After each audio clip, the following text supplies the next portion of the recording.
So, this has all been an incredible story so far. One of powerful geological forces exerted over millions of years. But I must admit, when I first came to Dartmoor many years ago for a Duke of Edinburgh expedition, I actually left quite disillusioned with the place.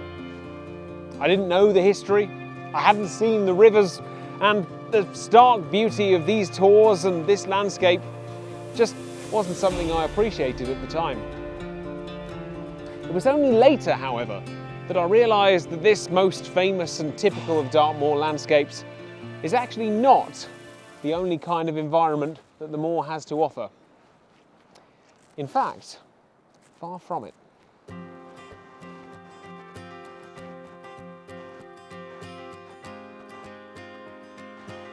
You may well have been surprised when I mentioned earlier that Dartmoor was once covered in rainforests.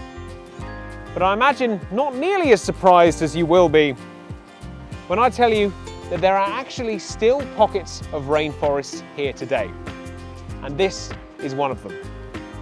This is Blackatore Copse, and the West Ogmont River that we've been following comes down right alongside it. This is probably not what you picture when you think of your typical rainforest. There are no 60-metre high trees, swinging gibbons or poisonous tree frogs. And that's because this is a different kind of rainforest to the kind that you might find in the Amazon or Congo, and different still to the kind that would have once covered Dartmoor in those ancient days. This is a temperate rainforest, which is perfectly suited to the wet, mild conditions of Britain's Atlantic coast. And as a matter of fact, temperate rainforests like this are completely unique to uplands in Britain. This uniqueness means that these ancient oak woodlands like Blackatore Copse and the famous Wistman's Woods are home to many rare plants, especially in the case of the lichens and mosses that you can see covering all the rocks around me like a spongy carpet. The rivers provide the perfect conditions for these mosses to survive because they're torrent rivers, meaning that they're quick to rise and fall with rainfall, so regularly dampen their surrounding area.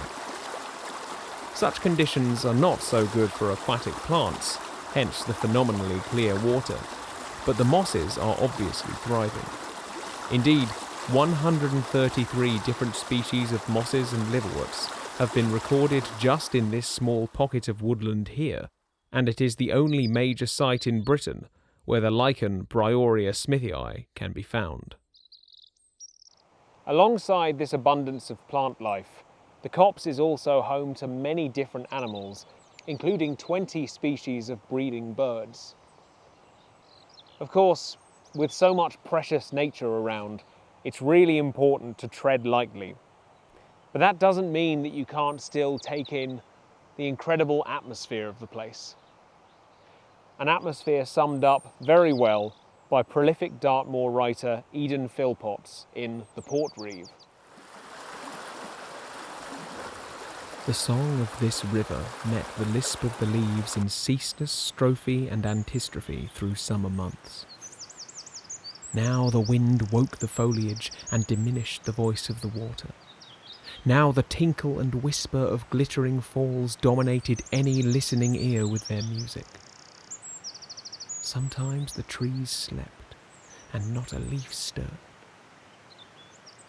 Sometimes their arboreal slumbers would suddenly be broken by a mighty clatter, when blue-winged wood doves clashed away from hiding places under the low boughs. Or at twilight, a fox might bark and break the primal peace of this most ancient wood. These, and countless lesser things, knew the place for home, but conscious creatures rarely haunted it. It's hard to believe it when you look at the soil of Dartmoor, so thin in most places that you can frequently see the bedrock poking through. But forest like this actually covered most of the moor after the end of the Ice Age. However, the increasing temperatures also brought more forest fires. And it was a combination of these and deforestation by ancient farmers that saw the clearance of most of the trees. And with no trees to hold the soil together, the increasing rainfall washed it away, leaving the stark moor that we know today. If not for these processes, it's quite possible that Dartmoor would still be wooded even now. But as it is, there are only 3 pockets of upland oak woodland left here of any significance, which is why each one is incredibly precious.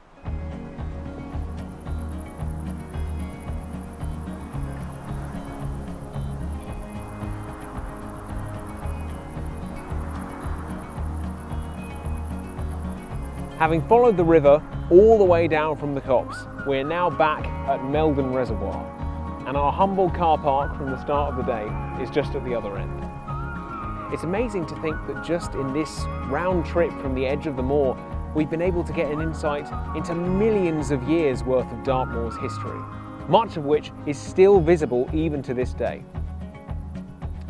But this extensive history still barely scratches the surface of the grand story of Dartmoor.